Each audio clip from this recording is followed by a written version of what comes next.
মানে speaker, it is more related with the finance ministry. উনি জবাব দিলে এটা সঠিকভাবে দিতে পারতেন। তারপরেও যেহেতু ধর্ম মন্ত্রণালয়ের প্রশ্নের সম্পূরক প্রশ্ন হিসেবে করা হয়েছে, তো তিনি তার প্রশ্নের মধ্যেই সমাধানটা দিয়েছেন। এই বিষয়ে ধর্মীয় স্কলারদের নিয়ে একটা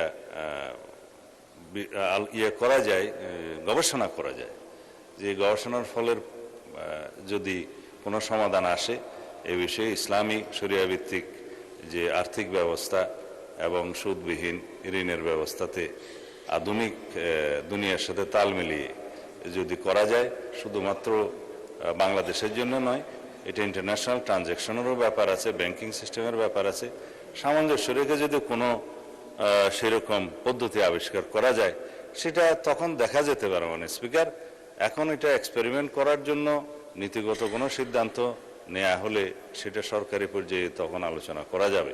ধন্যবাদ মানে স্পিকার।